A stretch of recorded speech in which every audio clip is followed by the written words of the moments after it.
Hello and welcome back to the Joyful Soul Creates. Charlotte here with my fifth and final card for this year's MFT Summer School. The theme for day 5 is white space, and as I like to make clean and simple cards, this was right up my alley. I decided to use the Band Aid dies that I'd used for the symmetry challenge as well, and I cut those from some snippets. I'm using the colours from the current MFT colour challenge, so I have yellow, brown and red as well as white for my card base, and basically I'm going with as much white space as possible for the white space challenge and really emphasizing that white space. So the only color I have is with these band-aids in the channel I've cut in my panel. This is an inch wide channel that I created.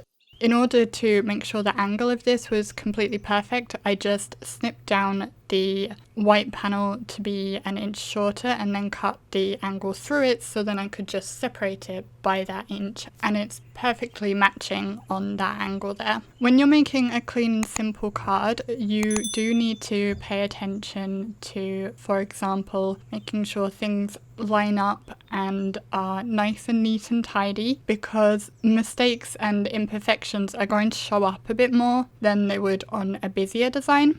So that's why I spent quite a lot of time making sure I had these band-aids aligned exactly how I wanted them and making sure they were straight with each other. I trimmed off the overhanging pieces of those outer edge band-aids, the yellow ones, and then I'm going to adhere the white panels down to the card base. As you can see, I've used some washi tape to hold everything together for getting that lining up done. And I don't know what I was thinking, because really I should have just stuck everything down in one go before removing the washi tape. But for whatever reason, I decided I wanted to stick the band-aids down separately with liquid glue so that I could make sure they were positioned properly. And in doing that, I somehow ended up getting them all completely out of alignment from how I'd originally had them. So I spent a little time wiggling around using a ruler trying to get everything exactly in position. The T-square ruler, by the way, really is very helpful for this kind of design, because if you're going linear, that will help you get everything lined up nicely. So I did make sure that my brown plaster was more or less central, and then used the ruler to make sure that the bottom of those two plasters were lined up with each other. But then, as you see, when I brought in my third plaster, somehow it was too long, even though when I'd originally trimmed it all down, I trimmed it to the right size. So I thought, that's fine, I'll trim an extra bit off. Well, I managed to get the angle completely wrong, and again, because this is such a clean and simple card with not so much going on, that kind of thing really shows up. Luckily, as you saw from the beginning, I did have a couple of extra plasters cut out, so I was able just to quickly assemble the yellow one and use that to replace the one I'd had down. I then got the whole plaster into position and used a pencil to mark on both sides where I wanted to trim it down. So on the previous attempt, I made the mistake of only marking one side. Well, it probably would have been easier if I'd just done a whole line straight across rather than making two little marks, but I managed in the end. It's probably very slightly off, but it's so negligible that you don't really notice. So I decided that was good enough, and I just put some glue on that and was able to get that into place. And again, I'm going to use my ruler just to make sure that that's completely lined up. I did want to add a sentiment as well, and the sentiment of course will end up going outside that channel because there's nowhere to put it inside. Here you can see the app I use. This is called Colour My Life, and I use this to inventory my stamps and dies and stencils and so on. And I can very easily search for a get well sentiment in this example, and it will bring up everything I have that I've tagged with get well. So I can look through and find a sentiment I want to use. I wanted something quite small, so this one from Crafting Desert Divas seemed ideal, but you could bring in any get well sentiment you may have. And I did stamp that with Altenew Ruby Red ink to tie in the red from the hearts. And that completed my card. Let me know in the comments if you like projects that have lots of white space, or if you find that intimidating. If you enjoyed this video, please do press the thumbs up, and I hope you'll check out my other videos for Summer School if you haven't watched them yet. You can subscribe to my channel if you're not yet a subscriber by clicking the button on screen now. There are a couple of other videos there if you'd like to see more from me straight away. Otherwise, I'll thank you very much for watching, and I will see you again in the next video.